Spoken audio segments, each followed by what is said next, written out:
Hi, it's Steve. Today we'd like to show you how to change the filter on your dishwasher pump. Over time, the filter may become clogged or damaged and need to be replaced. It's a really easy job.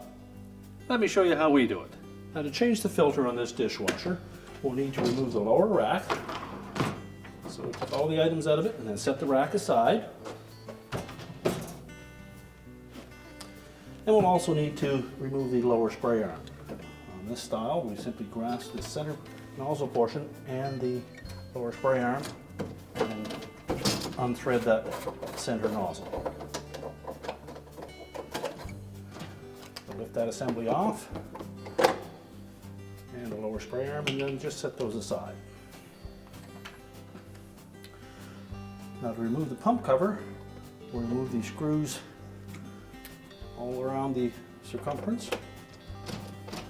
These are stainless steel screws, so they're not very magnetic, so make sure that we don't drop them down into the pump area.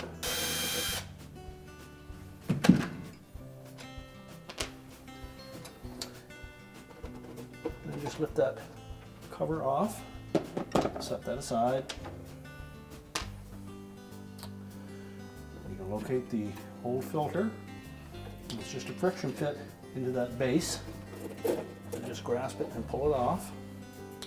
Now, while we have that off, have a look at the backwash arm and make sure that we clear any debris that may be caught in those slotted openings. Now, if you can't get that backwash arm cleaned off in the dishwasher, you can simply lift it straight off of the spray arm bearing, then take a flat blade screwdriver or knife and clear those slots out. And if you're not able to completely clear this piece, you should look at replacing it as well. Now that we have that backwash arm cleaned up, we'll set it back onto the center bearing.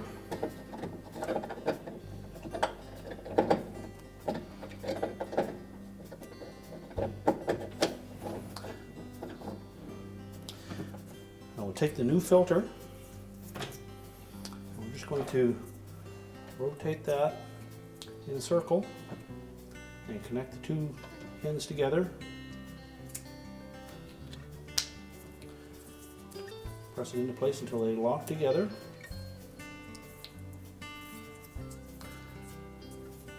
Form it as round as you can, and then we're going to set that into that channel on the base. So we need to make sure that there's no debris in that channel, and then we'll press it down into place.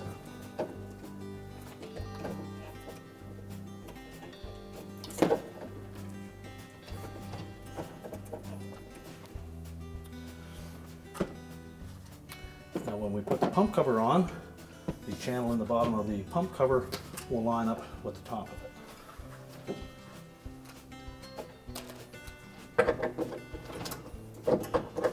And we need to make sure that we line up the screw holes with the pump base.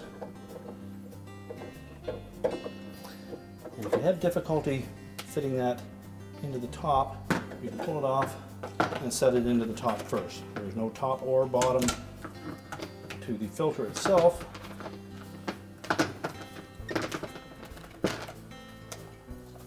But you may find it easier to line it up on the base by putting it in the top cover first.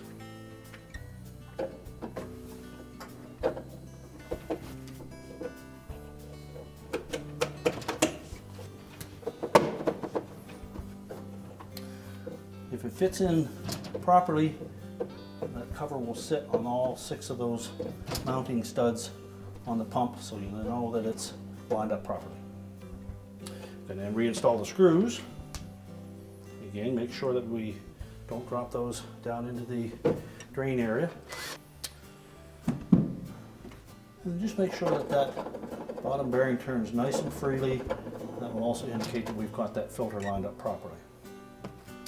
You'll also find 2 split rings that fit down into this opening, and those are the actual bearings that the bottom spray arm will turn on.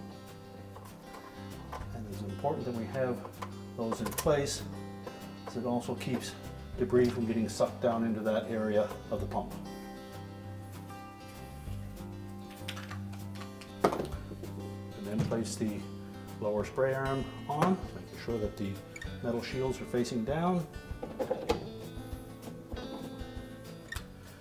Now before you put the center nozzle on, just make sure that all the holes in that are clean, and check inside, make sure that there's nothing trapped in there. Set it on the spray arm bearing, and then tighten it down. Now we're ready to put the lower rack back in.